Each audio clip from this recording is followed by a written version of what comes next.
Dear friends, क्या आपको पता है कि सुप्रीम कोर्ट ने इन्वेस्टिगेशन एजेंसीज को लेकर क्या नहीं टिप्पणी की है, या फिर इंडिया कनाडा रिलेशन जो है उनके ऊपर क्या अपडेट्स हैं। तो आज इन सभी टॉपिक्स के बारे में हम डिस्कस करेंगे।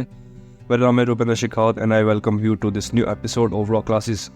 अब जो स्टूडेंट्स नए जुड़ता है, मैं उनको बता देना चाहता हूँ कि ये हमारे करंट अफेयर की सीरीज़ है, प्लस इसके साथ में हम लोग हमारी पर्सनैलिटी डेवलपमेंट उस पर भी फोकस करते हैं। बिकॉज डियर फ्रेंड्स, मेरा ये मानना है कि कहीं ना कहीं आपकी एकेडमिक ग्रोथ जो है उसके साथ साथ आपकी पर्सनैलिटी है वो एक मेजर रोल प्ले करती है आपकी ग्रूमिंग के अंदर।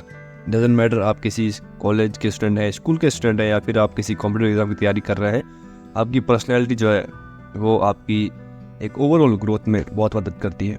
तो इसी चीज़ को लेकर मैं आप लोगों के साथ में हर रोज़ एक नया कोट शेयर करता हूँ। एंड आज का जो कोट है कि education and values are the basic mantras of living life, कि अगर किसी को अपनी ज़िंदगी बहुत ढंग से सुलझे हुए तरह से जीनी है तो उसके जीवन के अंदर जो शिक्षा है और या वैल्यूज़ है वो उनका होना बहुत ज़रूरी है। बिकॉज एजुकेशन जो है वो आपको कभी झुकने नहीं देगी, और आपकी वैल्यूज़ जो है वो आपको कभी किसी के सामने एक कहता है ना कि आपका इंस्टांस जो है वो एक स्ट्रॉन्ग रखती है। बिकॉज जब आप एजुकेटेड होते हैं एंड प्लस वैल्यूज़ अगर आपके अंदर है तो एक परफेक्ट कॉम्पिटिशन होता है किसी भी इंसान के अंदर। मान लीजिए कोई एक ऐसा व्यक्ति है जो काफ़ी ज़्यादा पढ़ा लिखा है, बट उसके अंदर बेसिक ह्यूमन नेचर या वैल्यूज़ जो है वो दूसरों की इज्जत नहीं करता है, या फिर जो इनसे छोटे या बड़े हैं उनके प्रति उसका व्यवहार अच्छा नहीं है, तो ऐसे एजुकेशन कोई मतलब नहीं है। या फिर अगर आप वैल्यूज़ आपके अंदर कहते हैं ना कि आपके अंदर संस्कार अच्छे हैं बट आपकी एजुकेशन जो उस लेवल की नहीं है, तो आप एज ए पर्सन तो बहुत अच्छे हैं, आपकी जो ग्रूमिंग है वो बहुत अच्छी हुई है, बट एजुकेशन जो है एक इम्पोर्टेंट रोल प्ले करती है आपकी लाइफ के अंदर। कहीं भी आगे बढ़ना है तो एजुकेशन भी ज़रूरी है। तो ऐसा नहीं कि सिर्फ आप एजुकेशन पालें एंड वैल्यूज़ को नेगलेक्ट कर दें तो आप जीवन में आगे बढ़ जाएंगे, या फिर सिर्फ वैल्यूज़ जो है आपकी जीवन में सब कुछ रोल प्ले करती है। दोनों ही चीज़ें बैलेंस के अंदर होना आपकी जीवन में बहुत ज़रूरी है, तभी आप एक बैलेंस लाइफ जो है वो जी पाएंगे। और बैलेंस लाइफ से मेरा सिर्फ ये मतलब नहीं है कि आपको अगर आपने अच्छी पढ़ाई करी है तो आपको एक जॉब मिल जाएगी, या आप एक अच्छे बिजनेसमैन या कुछ भी या नौकरी आप पालेंगे, but overall as a person आप कैसे हैं पूरे जीवन में वो मैटर करता है। आप बहुत एग्जाम्पल यानी कि होते हैं कई लोग, क्या आपने देखा भी होगा कि कई लोग they are very successful but they are very grounded too वो काफ़ी ज़्यादा ग्राउंडेड होते हैं, वो कोई सब भेद नहीं करते हैं किसी के बीच में, चाहे कैसा भी हो सबको आपस में दोस्त बना के रखते हैं। तो ऐसे ही जीवन का मतलब होता है कि यार आप डजेंट मैटर आप जीवन में कितने सक्सेसफुल हैं, आपके करियर वाइज, या आप सक्सेसफुल नहीं भी हैं, बट आपके अंदर जो एक इंसानियत चीज़ होती है वो होना बहुत ज़रूरी है, और ये आती है आपके अंदर through education and your values. तो ध्यान रखिएगा डिफरेंस, आपकी जो एजुकेशन है एंड वैल्यूज़ जो है यानी संस्कार जो है, ये दोनों ही आपके जीवन का एक मूल मंत्र होना चाहिए।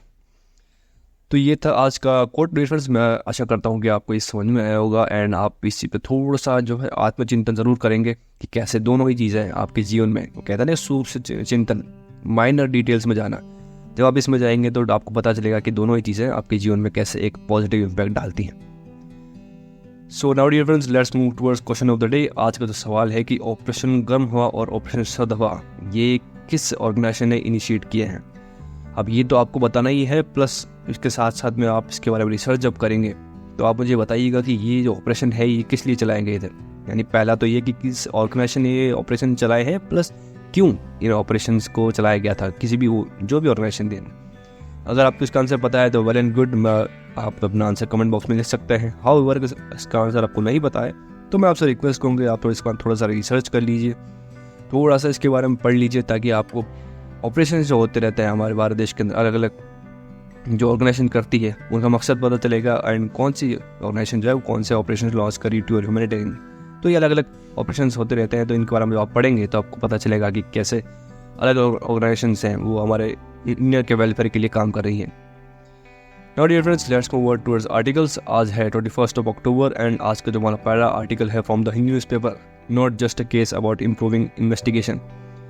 अब डिफरेंस हुआ क्या है कि हाल ही के अंदर सुप्रीम कोर्ट का एक वर्डिक्ट आया है कि जो इन्वेस्टिगेशन एजेंसीज है हमारे भारत देश की, उनको जो लॉ मेकिंग प्रोसीजर है या फिर कानून जो है उससे अलग बनाने की ज़रूरत है। बिकॉज ऐसे कुछ लूप होल्स देखने को मिलता है इन्वेस्टिगेशन में, जहाँ पे कुछ टेक्निकलिटीज़ के कारण जो दोषी होता है वो छूट जाता है।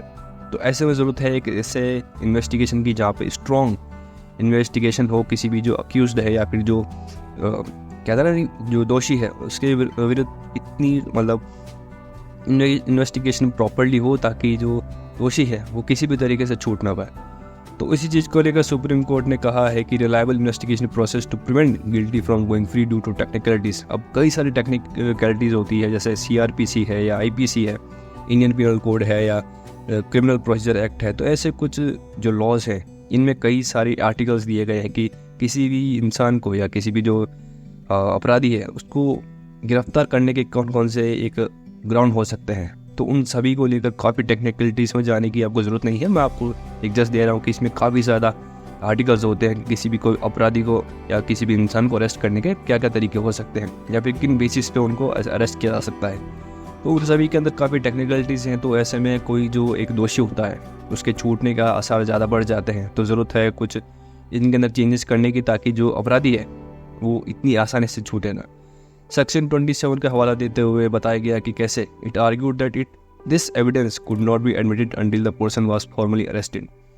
अब होता क्या डिफरेंस कि कई बार पुलिस के सामने जो गवाह दिए जाते हैं, यानी कि मान लीजिए पुलिस ने किसी को अरेस्ट किया है ऑन द बेसिस कि आप शक के उस पर बिना पे किसी को अरेस्ट किया है, बट उसका जो एक इन्फॉर्मेशन है, जब पुलिस से इन्फॉर्मेशन पुलिस लेती है तो कुछ ऐसे फैक्ट्स होते हैं जिनके बना पे उसको एक दोषी करार दिया जा सकता है। बट क्योंकि एक उनके अगेंस्ट या कोई जो इंसान है उसके अगेंस्ट कोई FIR लॉन्च नहीं हुई है, तो उसके जो इन्फॉर्मेशन या उसके द्वारा जो फैक्ट दिए गए हैं वो एडमिसेबल नहीं होते कोर्ट के अंदर। तो ऐसे कुछ चीज़ों के बारे में बात की गई है कि कैसे कोई व्यक्ति जो है उसके जो एविडेंस है या उसका कोई जो गवाह दिया गया है उसके द्वारा जो भी बयान दिया गया है उसको कैसे एडमिसेबल किया जाए कोर्ट्स के अंदर। तो उन सभी के ऊपर बात की गई है। प्लस बताया गया कि कस्टडी की क्या डेफिनेशन हो सकती है। अब पुलिस जो एक कस्टडी में लेती है किसी भी इंसान को तो उसके कुछ ग्राउंड्स होते हैं, यानी कि किस बेसिस पे किसी को कस्टडी में लिया गया है। और कोर्ट का ये कहना है कि कस्टडी का सिर्फ ये मतलब नहीं है कि आपने किसी को अरेस्ट कर लिया है या प्रिजन में डाल दिया है, बल्कि एक ऐसी जो चीज़ होती है ना कि आपके ऊपर मान लीजिए कोई पर्सन है यानी कि वो शक के घेरे में है, तो होता है क्या है कई बार कि पुलिस उसको अरेस्ट ना करके उसके ऊपर सर्वेलेंस रखना स्टार्ट करती है। अलग अलग डिफरेंट पुलिस टीम्स होती है, वो उसके ऊपर नजर रखती है कि वो इंसान कहाँ जा रहा है, क्या कर रहा है, किन से मिल रहा है। तो ऐसी कुछ चीज़ें होती है। तो इसको भी कस्टडी के अंदर लाने की बात बताई गई है कि कैसे जब ये चीज़ें इम्प्लीमेंट होने लगेगी तो जो एक मुजरिम है उसको पकड़ने में बहुत बड़ी आसानी होगी। The courts interpretation of custody was challenged as it argued that custody should not be limited to formal arrest. अब कस्टडी जो है बताया गया कि एक फॉर्मल अरेस्ट जो है उस तक सीमित नहीं रहनी चाहिए, यानी कि पुलिस ने किसी को अगर कस्टडी में ले रखा है तो सिर्फ वही नहीं बल्कि जो व्यक्ति शक के घेरे में है उनके ऊपर जो सर्वेलेंस रखने की ज़रूरत है कि ताकि और एविडेंस जो है उसके अगेंस्ट ली जा सके एंड उनको अरेस्ट करने में एक हेल्प हो सके। ऐसे कुछ केसेस की बात बताई गई है कि जो मान सिंह का केस था, एक बताया गया कि उसके अंदर कैसे जो ये रूल था कस्टडी का इसको एक चेंज करने की बात बताई गई है। Emphasise that custody can also mean indirect control over suspects. जैसे मैंने आपको बताया कि इनर कंट्रोल जो होता है, किसी पे सर्वेलेंस रखना, किसी पर नज़र रखना, या कुछ टीम जो है उस आदमी के पीछे सिविल ड्रेस में होते हैं ना, कई पुलिस वाले आपने देखा होगा मूवीज़ वगैरह में कैसे सिविल ड्रेस में होते हैं and they are following some criminals. तो ऐसी कुछ चीज़ें इंप्लीमेंट करने की बात की गई है ताकि एक स्ट्रॉन्ग एविडेंस किसी के अगेंस्ट हो सके एंड उसको अरेस्ट करने में एक आसानी हो। एविडेंस की एडमिसिबिलिटी की बात किया गया कि कौन कौन से जो ऐसे रूल्स हो सकते हैं जिसके ऊपर कोई भी एविडेंस दिया गया है किसी भी व्यक्ति के द्वारा उसको कैसे कोर्ट के अंदर एडमिसिबल किया जा सकता है। The court highlighted the importance of Section 27 in allowing the admissible of evidence. अब जैसा मैंने आपको बताया ना कि जो CRPC है या IPC के कुछ सेक्शंस हैं, तो उन हर एक सेक्शन के अंदर अलग अलग बातें बताई गई है कि कैसे क्रिमिनल्स को जो है प्रोसीड किया जाएगा, कैसे उनके द्वारा जो एविडेंस दिए गए हैं या उनके द्वारा जो इन्फॉर्मेशन दी गई है उनको कैसे कोर्ट के अंदर एक इम्प्लीमेंट या फिर एडमिसिबल किया जाएगा। However, it was contested that the basis of facts voluntarily deposit differs from those based on compulsion. So safeguards from search proceeding shouldn't be applied to discovery. अब ऐसी कुछ चीज़ें जैसे कि आपने एक बहुत फेमस मूवी है जॉली LLB 2 अगर आपने देखी है तो उसमें कई एक जो लास्ट का सीन है उसमें बताते हैं कि जो पुलिस को एक व्यक्ति जब कोई गवाही देता है तो वो कोर्ट में एडमिसिबल नहीं होती है। तो ऐसी कुछ चीज़ें कि अगर किसी व्यक्ति को बिना अरेस्ट करे, यानी कि एक अरेस्ट कब किया जाता है किसी इंसान को, जब उसके अगेंस्ट कोई FIR लॉन्च हुई हो तभी किसी इंसान को अरेस्ट किया जा सकता है। अब जब तक किसी के अगेंस्ट कोई एफआईआर लॉन्च नहीं होगी तो उससे का बयान लिया गया है तो वो उस बयान का कोई खासा मतलब नहीं रहता है, बिकॉज दैट एविडेंस या फिर उसके द्वारा जो गवाही दी गई है वो कोर्ट के अंदर मानी नहीं जाएगी। तो ऐसे में ज़रूरत है कि कुछ ऐसे और स्ट्रिक्ट एक्शंस लिए जाए कुछ ऐसे, ताकि एक एफआईआर जो है वो जो जैसे कई बार होता है ना कि घबराहट के कारण लोग एफआईआर लॉन्च नहीं कराते, उसके कारण जो दोषी है वो छूट जाता है। क्योंकि कितने ही आप गवाही दे दें उसके अगेंस्ट, बट जब तक वो एक एफआईआर लॉन्च नहीं होगी तब तक वो गिल्टी नहीं होगा, उसको अरेस्ट नहीं किया जाएगा। जब तक कोई अरेस्ट नहीं होता तो उसकी जो एक एविडेंस है या उसकी जो इन्फॉर्मेशन दी गई है उसके द्वारा वो एक एडमिसेबल नहीं होती है। एम्फोसाइजेस ऑन कंप्लायंस से बात की गई है कि कैसे अलग अलग सेक्शंस, आपको इतना डीप में जाने की जरूरत नहीं है, ये सिर्फ एक मैंने अगर आप पढ़ना चाहें तो इसे पढ़ सकते हैं कि जो 100 सेक्शन है 104 एंड 105 जो क्रिमिनल सीआरपीसी का जो कोड है या जो सेक्शन है उसके अंदर कैसे अलग अलग चीज़ें जो है, या फिर एक Mushir Khan versus state of MP का जो एक केस था कि कैसे उनके अंदर अलग अलग विटनेस के जो एडमिसिबिलिटी होती है उनके ऊपर डिफरेंट वो एक अमेंडमेंट किए गए हैं over the period of time की अलग अलग चीज़ों के द्वारा। कोर्ट जो है इंटरवीन करके अलग अलग केसेस के अंदर अपनी वर्डिक्ट देता रहता है कि कैसे जो एविडेंस की एक्सेसिबिलिटी है, यानी जो एविडेंस दी गए हैं उनको कैसे एक्सेसिबल या फिर कैसे एक कोर्ट के अंदर वैलिड करार किया जाए। तो ऐसे में अलग अलग सैंक्शन जो है या फिर अलग अलग जो अमेंडमेंट्स हैं वो किए जाते रहे हैं time to time. Separation of investigation, अब बताया गया ज़रूरत है कि जो जस्टिस मल्लिमत कमेटी थी उन्होंने बताया कि कैसे ज़रूरत है हमें कि अब इन्वेस्टिगेशन एजेंसीज है उनको लॉ मेकिंग या फिर जो लॉ है उससे अलग करने की। Recommendation that the investigation wing should be separate from the law and order wing in police department to improve the quality of investigation. अब इस चीज़ को लेकर मैंने आपसे पहले भी डिस्कस किया डियर फ्रेंड्स कि कैसे एक हम बात करते हैं ना कि कई वुमेन्स जो है वो अपने अगेंस्ट अगर कोई उनके अगेंस्ट कोई क्राइम हुआ है तो उसको पुलिस स्टेशन में दर्ज कराने से डरती है। तो ऐसे में उस समय ज़रूरत बताई गई थी कि कैसे एक अलग बेंच जो है वुमेन जो पुलिस ऑफिसर्स होते हैं उनकी एक अलग बेंच हर थाने के अंदर बिठाई जा सके ताकि जो वुमेन है वो संकोच ना करे एंड अपनी जो शिकायत है वो आसानी दर्ज कर सकें। तो ये एक तरीका है कि कैसे आप पुलिस और पब्लिक के बीच में एक रिलेशन जो उसका अच्छा कर सकते हैं। वहीं दूसरी तरफ एक ये चीज़ जो है कि कैसे जो क्रिमिनल्स हैं इनको पकड़ने के अंदर जो डील हो जाती है किसी भी लॉ मेकिंग बॉडी के द्वारा, तो ऐसे में ज़रूरत है जो इन्वेस्टिगेशन जो टीम है या जो इन्वेस्टिगेशन डिपार्टमेंट है उनको लॉ से अलग करने की। यानी कई बार देखते हैं ना कि जो पुलिस वाले होते हैं या फिर पुलिसमैन होते हैं अलग अलग स्टेट्स के, वही इन्वेस्टिगेट करने जाते हैं। तो ऐसे में कुछ टेक्निकलिटीज़ होती हैं, कुछ ऐसे टेक्नोलॉजी का यूज़ करना बाकी रह जाता है जिसके कारण किसी भी मुजरिम को पकड़ना आसान हो जाता था। But because of less man power या फिर लेस टेक्नोलॉजी अवेयर नहीं होते थे तो वो इतने खासा एविडेंस जुटा नहीं पाते हैं। तो ऐसे में ज़रूरत है एक स्पेशल इन्वेस्टिगेशन टीम की जो सिर्फ किसी भी क्राइम सीन पे जाके अलग अलग व्यू एंगल से देख के और जो अलग अलग सबूत हैं वो उस जगह से इकट्ठे कर सकें ताकि जो मुजरिम है उसको पकड़ने में आसानी हो। तो ऐसे में अलग अलग चीज़ें जो है बताई गई है कि कैसे जो पुलिस डिपार्टमेंट है उससे जो इन्वेस्टिगेशन एजेंसी उसको अलग करने की ताकि इंडिपेंडेंटली वो काम कर सके।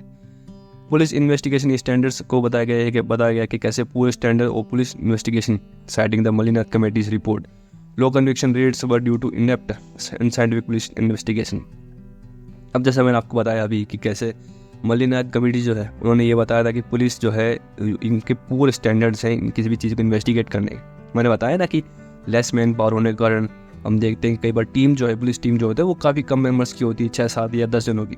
तो ऐसे में ज़रूरत है कि जो पुलिस मेंबर्स हैं उनको बढ़ाने की, प्लस एक जो इन्वेस्टिगेशन अनसाइंटिफिक वेज है, यानी कि एक होता है ना कि आपने सुना होगा कई बार कि पुलिस वाले जाते हैं एंड पूछते हैं कि हाँ किसने चोरी की है तो ऐसे कि उनको पता ही हो गया किसने करी है। तो इससे ये एक जोक था, बल्कि मैं कहूँगा कि आप ऐसे जा सकते हैं कि एक प्रॉपर टीम जो होती है, जैसे आपने देखा होगा यूएसए के अंदर कि कैसे एक अलग से एक टीम जाती है, इन्वेस्टिगेशन टीम जाती है, they look through different scientific angles, वो अलग तो तरीके से चीज़ों को डिस्कस साइंटिफिक बेस के अंदर इन्वेस्टिगेट करने की कोशिश करती है एंड देन उसके बाद उनको कुछ सबूत मिलते हैं, उनसे जो अपराधी उनको पकड़ने में आसानी होती है। तो ऐसे ही कुछ चेंजेस की ज़रूरत है हमारे भारत के अंदर भी, जहाँ इन्वेस्टिगेशन जो टीम है वो एक साइंटिफिकली लिटरेट हो, उनके पास मैन पावर हो and all the equipments they needed to do the research, या फिर जो क्राइम सीन है वहाँ पर जाके अगर कोई एविडेंस उठाना है तो उन सभी के लिए उनके पास स्पेशली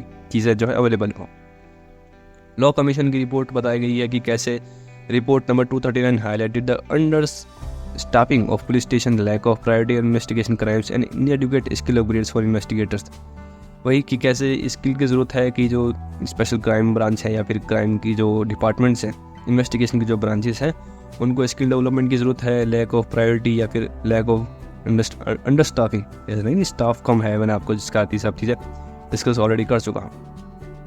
कंप्लायंस स्टेटस की बात करूँ तो some states have taken measure to separate investigation and law order function but many have not yet initiated necessary steps for separation. वैसे भी कुछ ऐसे स्टेट्स भी हैं जिन्होंने अभी तक इस चीज़ को लेकर खासा इम्प्लीमेंटेशन नहीं किया है, बट कहीं न कहीं जो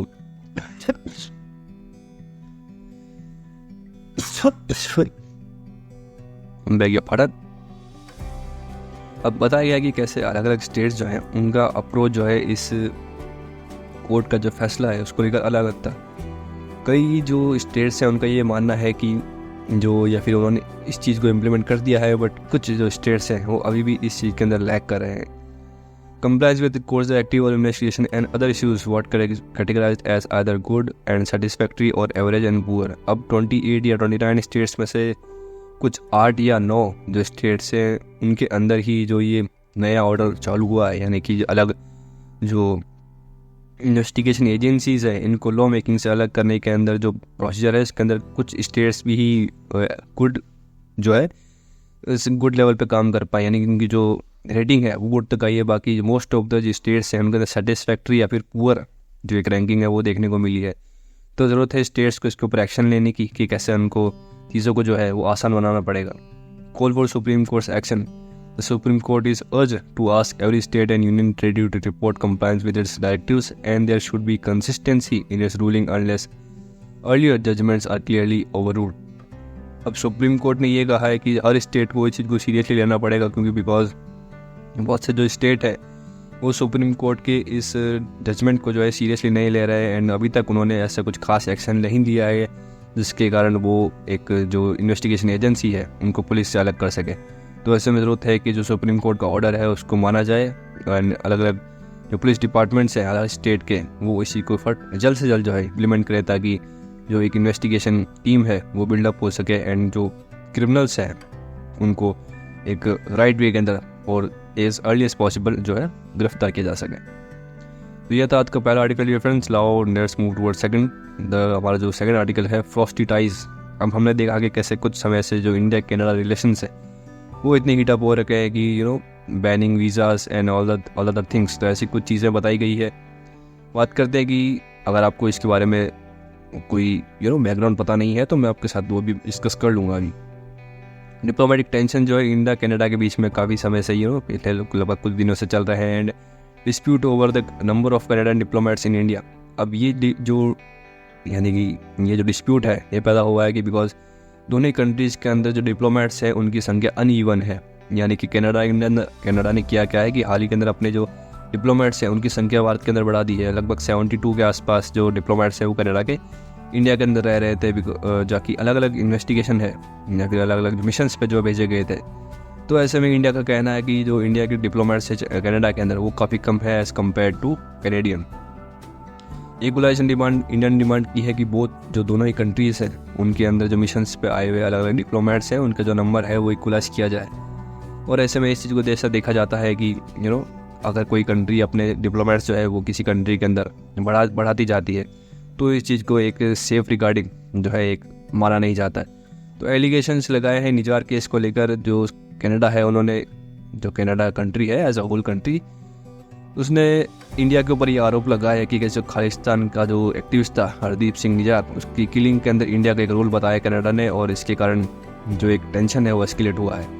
डिप्लोमेटिक एक्सपल्शन हुए हैं. Diplomatic expulsion occurred with both countries expelling each other diplomats are as retaliatory measures. अब जब कनाडा ने ये आरोप भारत पर लगाया है कि जो खालिस्तानी एक्टिविस्ट था जो कनाडा का रहने वाला था हरदीप सिंह, तो उसके जो मर्डर है उसके अंदर जो इंडिया के डिप्लोमेट्स है या फिर इंडिया की जो टीम है यानी कि इंडिया के जो कुछ ऐसे लोग हैं इनको ही इस किलिंग के अंदर इन्वॉल्व बताया गया कनाडा द्वारा.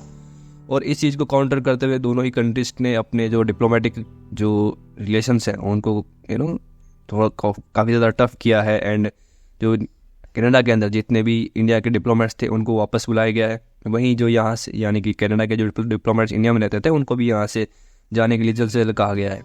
तो ऐसी चीज़ों में जब कनाडा द्वारा ये आरोप लगाया गया कि अगर इंडिया ने जो किसी ये जो खालिस्तान एक्टिविस्ट था हरदीप सिंह, जब ऐसा कोई बड़ा आरोप लगाया जाता है किसी कंट्री के ऊपर, तो डेफिनेटली जो डिप्लोमेटिक टाइज हैं वो तो कमज़ोर होते ही हैं। और इसी एक्शन के अंदर ये जो डिप्लोमेटिक, जैसे आपको बताया कि दोनों कंट्रीज़ जो हैं अपने डिप्लोमेट्स जो है इनको अपनी कंट्रीज़ के अंदर, रेस्पेक्टिव कंट्रीज़ के अंदर आपस बुला रही है।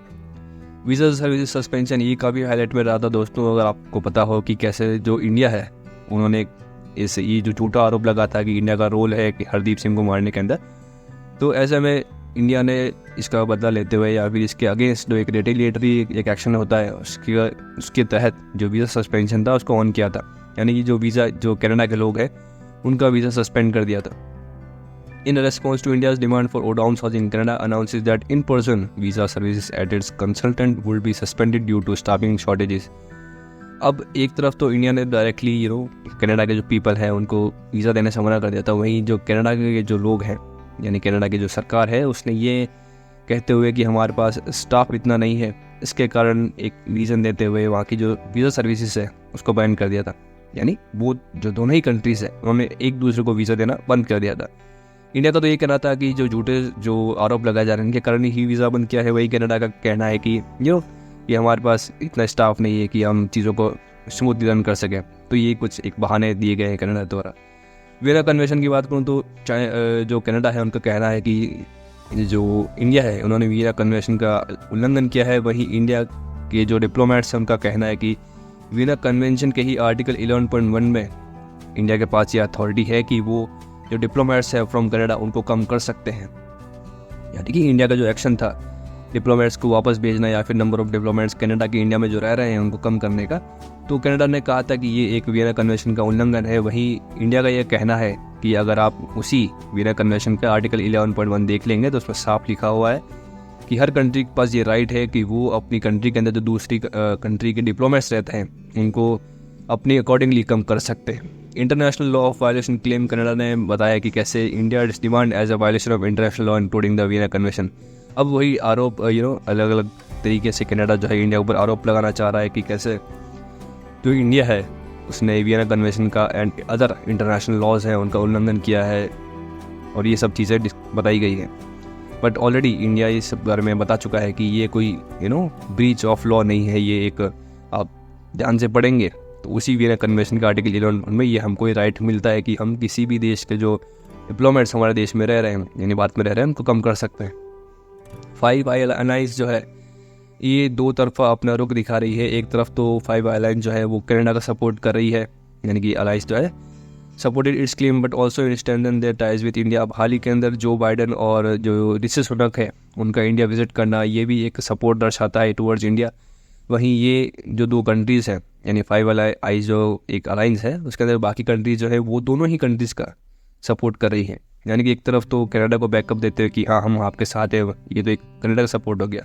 वहीं इंडिया का सपोर्ट ये है कि ये जो इनके जो प्रेसिडेंट है या प्राइम मिनिस्टर है चाहे यूके के हो चाहे यूएसए के हो, इनका इंडिया में विजिट करना भी ये दर्शाता है कि इंडिया को भी सपोर्ट करते हैं। तो ऐसे डुअल स्टैंडर्ड्स चल रहे हैं 5 आइज़ के भी, तो इस पर कोई खासा फोकस या फिर इस पर कोई ज़्यादा एक इम्पोर्टेंस नहीं बचती है इस 5 आइज़ अलायंस की, बिकॉज एक स्टैंड नहीं ले पा रहे हैं ये 5 आइज़ कंट्रीज। डिप्लोमेटिक एफर्ट्स की बात करूँ तो including meeting between leaders like Modi and Trudeau have not been successful in resolving the crisis. अब ऐसे में डिप्लोमेटिक जो एफर्ट्स थे यानी कि दोनों ही देशों के प्रधानमंत्री हैं, जो हमारे देश के प्राइम मिनिस्टर हैं पीएम मोदी साहब, वही जो कनाडा के प्राइम मिनिस्टर हैं ट्रूडो, जस्टिन ट्रूडो, अब इनकी जो डिप्लोमेटिक टाइज है या फिर इन दोनों के जो एक अभी मीटिंग हुई थी तो इनसे भी चीज़ों को जो है कोई खासा एक रिलीफ नहीं मिला है। एंड जो अभी तक कन्फ्लिक्ट है दोनों कंट्रीज के बीच में वो एक अभी तक जारी है। होपफुल रेजोल्यूशन बताया गया कि कैसे अब ज़रूरत है दोनों ही कंट्रीज़ को आपस में मध्यस्थता करने की। It is hope that a period of reflection will lead to fresh ideas on how to break the diplomatic deadlock which has negatively impacted students, tourist and business person. अब ऐसे आरोप प्रत्यारोप से चीज़ें को सॉल्व नहीं किया जा सकता दोस्तों। अगर दोनों ही कंट्रीज़ एक दूसरे को ब्लेम करती जाएंगी तो ये ब्लेम गेम जो भी ख़त्म होने वाला नहीं है। एंड एक दूसरे के ऊपर आरोप तो चाहे आप जीवन भर लगाते रहिए, बट दोनों ही कंट्रीज़ को ये समझना पड़ेगा कि ये जो डिप्लोमेटिक टाइज़ का जो ब्रीच हुआ है इसके कारण जो स्टूडेंट्स हैं या फिर बिजनेस पर्सन हैं या फैमिली जो है इनको काफ़ी सफ़र करना पड़ रहा है। बिकॉज आपको पता है कि हमारे देश से काफ़ी लोग कनाडा जाते हैं या फिर अलग अलग कंट्रीज में पढ़ने के लिए, बिज़नेस के लिए या फिर टूरिस्ट पर्पज़ के लिए जाते हैं। तो ऐसे में दोनों ही कंट्रीज़ का एक नुकसान तो बिल्कुल हो रहा है। तो अब ज़रूरत है दोनों ही कंट्रीज़ को इस बारे में सोचने की कि कैसे टाइस को जो है एक मध्यस्थता पे ला के सॉल्व करें, एंड जो स्टूडेंट्स या फिर टूरिस्ट हैं, बिजनेस पर्सन है, इनके ऊपर जो इम्पैक्ट पड़ रहा है इसको एक रिलीफ मिले। तो यार डिफरेंस ये था आज का हमारा सेकंड आर्टिकल। आई होप कि आपको चीज़ें आसान लगी होगी। मैं आपको इस तरह से समझाता हूँ, कोशिश करता हूँ कि आपको समझ में आए चीज़ें बिल्कुल एकदम डेप्थ में। And yes, now let's move towards headlines. आज की जो कुछ हेडलाइंस है कि ऑपरेशन चक्र 2 सीवे क्रैक्स 2 मोर फाइनेंशियल केसेस। अब ये जो मैंने आपसे आज का सवाल पूछा था वो इसी से रिलेटेड था। जैसे ऑपरेशन चक्र 2 सीबीआई का एक ऑपरेशन है, वैसे ही ऑपरेशन सर्द हवा गर्म हुआ किस ऑर्गेनाइजेशन का है। तो ऑपरेशन चक्र 2 को स्टार्ट करते हुए सीबीआई ने 2 और फाइनेंशियल केसेस के ऊपर रेड करी है। एंड काफ़ी ज़्यादा जो फाइनेंशियल कहता है ना कि फाइनेंशियली केसेस जो हैं उनको अपनी इस ऑपरेशन के द्वारा अंजाम दिया है। एज अ पार्ट ऑफ मेरी माटी मेरा देश रेलवे प्लान स्पेशल ट्रेन्स। अब ये जो है कि मेरी माटी मेरा देश, अब ये एक इनिशिएटिव है मिनिस्ट्री ऑफ कल्चर का। अब इसके तहत हो क्या रहा है कि जो हमारे जो देश के कुछ वीर जवान जो है उन्होंने अपनी जान की आहुति दी थी to safeguard our country. तो इनको ट्रिब्यूट देते हुए देश के अलग अलग कोनों से एक मिट्टी को, यानी कि अलग अलग देश के जो हिस्से हैं, मतलब कि डिस्ट्रिक्ट से, हर स्टेट से, हर सिटीज़ है, मिट्टी जो है वो लाई जा रही है ताकि एक दिल्ली के अंदर एक ऐसा रोड मैप तैयार किया जा सके या फिर एक ऐसी इंफ्रास्ट्रक्चर तैयार किया जा सके जो कि टोटली डेडिकेटेड हो टूवर्ड दो सोल्जर्स। तो ऐसे में अगर कहीं पे मिट्टी है तो वो लोग अब वहाँ से मिट्टी दान कर रहे हैं, बल्कि और जहाँ पे मिट्टी नहीं है, यानी ऐसे कुछ एरियाज़ होता है ना कि जहाँ पे सिर्फ कॉन्क्रीट ही कॉन्क्रीट, तो वहाँ के लोगों को एडवाइस दी गई है कि आप जो फूड ग्रेन्स हैं जैसे कि चावल या वीट वो भी डोनेट कर सकते हैं। Malaysia eyes India to boost tourism via rustic home stays. अब मलेशिया एक टूरिस्ट डेस्टिनेशन है, डिफरेंस आप सभी को पता है। तो ऐसे में अपने जो फ्रेंडली नेबरिंग कंट्रीज़ हैं उनके द्वारा मलेशिया ने एक टूरिस्ट जो है होम स्टेज, यानी रस्टिक होम स्टेज ऐसे होते हैं जहाँ पे जो टूरिस्ट है या फिर जो स्टूडेंट्स हैं वो इजीली स्टे कर सकते हैं। एक एक तरीके का एक हॉस्टल मान लीजिए इस तरीके इसको। तो मलेशिया ने अपने जो टूरिस्ट डिपार्टमेंट है वहाँ से कुछ लोगों टीम को मेंबर्स को भेजा है ताकि इंडिया या बाकी कंट्रीज जो है उनके अंदर जो रस्टिक होम है इनका एक प्रमोशन कर सके एंड जो टूरिस्ट है उनको इंक्रीज कर सके इन देयर कंट्री। ये आपको बस इतना याद रखना है कि जो रस्टिक होम स्टे है ये कहाँ पे, मलेशिया के अंदर। सिंपल, ये अब इतना याद रख लीजिए। Dhordo in Gujarat made it to the United Nations World Tourism Organization best village list. अब गुजरात का जो दोहरदो एक गाँव है उसने जगह बनाई है यूनाइटेड नेशंस के वर्ल्ड टूरिज्म ऑर्गेनाइजेशन के बेस्ट विलेज लिस्ट के अंदर। तो yes, that is a very good thing for our country कि जो एक गुजरात का विलेज है उसने यूनाइटेड नेशंस लेवल पे अपनी एक पहचान बनाई है। So yeah, that's it. This is our headlines, and this wraps up today's episode of Rock Classes. Dear friends, अगर अब तक वीडियो को लाइक नहीं किया है तो please hit that like button, subscribe कर दीजिए चैनल को अभी तक सब्सक्राइब नहीं किया है तो शेयर कीजिए इस एपिसोड या इस पूरी प्लेलिस्ट को among all your friends and family.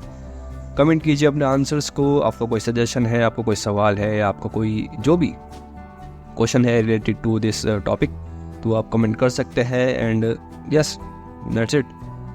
So yeah, this is Rupendra Shekaut signing off. Jai Hind, and I'll see you in the next episode.